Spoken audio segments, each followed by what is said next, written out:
Bom dia, turma, tudo bom? Hoje aqui na nossa aula de física a gente vai ver sobre quantidade de movimento e impulso. Para começar, a quantidade de movimento. O que é a quantidade de movimento? Vamos lá. Vamos usar Q como exemplo. O Q ele pode ser dado como velocidade vezes massa. O que isso quer dizer? Que a quantidade de movimento é completamente derivada por causa da velocidade e da massa. Então, quanto mais velocidade tiver, mais quantidade de movimento terá. E quanto maior a massa, maior a velocidade de movimento. Só que nos exemplos, a gente precisa constar a velocidade inicial e a quantidade de movimento final com a velocidade final e a massa. O que isso quer dizer? Que num penhasco a gente vai tacar uma bolinha. Essa bolinha aqui, ela tem velocidade zero. Então, quando eu multiplico a massa dela, ela vai dar zero. Isso quer dizer que aqui em cima eu tenho uma melancia e eu tenho uma bola de canhão de 1000 quilos, não importa, a sua quantidade de movimento é zero.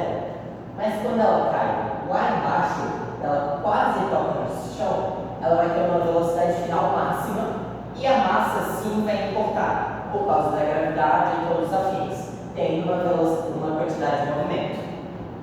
Agora tu me pergunta, tá, mas para que a gente quer saber a quantidade daqui e a quantidade de movimento daqui?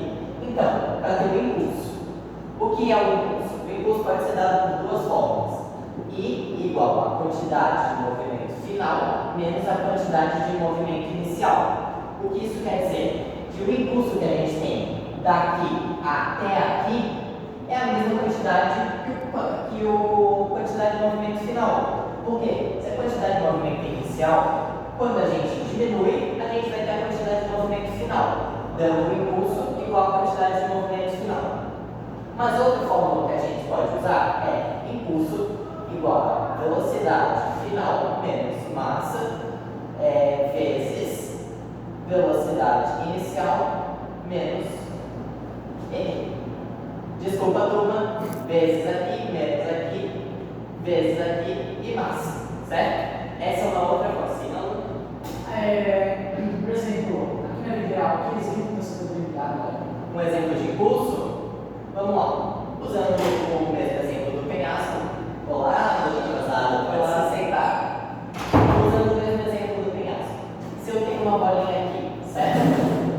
Ela tem impulso zero, estando parada. Mas quando a bolinha começa a cair, ela vai criando impulso. Porque pensa comigo, quando ela vai caindo, ela não vai aumentando a quantidade de movimento, então o próprio impulso vai aumentando. E quanto maior a queda, maior a quantidade de movimento. Isso para qualquer coisa em queda livre. Então, por exemplo, de manhã cedo eu venho de ônibus. Sim. Uma descida, o ônibus aumenta a velocidade mesmo quando ele não está acelerando. Você faz o impulso por causa da massa e é isso. Exatamente. Quando um ônibus está numa ladeira, ele tem uma força para baixo. Mesmo não acelerando, ele tem a força gravitacional e ele tem a força do impulso. Porque o impulso dele é a gravidade empurrando. Porque se tu pensar aqui, ó, tu precisa da força. Então o impulso, ele é a força vezes a derivação do tempo. É outra forma de escrever o nosso impulso. O que quer dizer isso? Que o nosso impulso total da quantidade aqui, ele vai ser igual a força exercida. A força exercida pode ser dada em newtons. Então vamos supor que a gravidade vai estar dando uma força de 50 newtons para o nosso ônibus e a derivação de tempo. A derivação de tempo, tu sabe, a derivação final é tempo final menos tempo inicial. Isso é a derivação de tempo. Então, se o ônibus demorou 10 segundos para descer esse morro com 50 newtons, isso quer dizer que aqui ele vai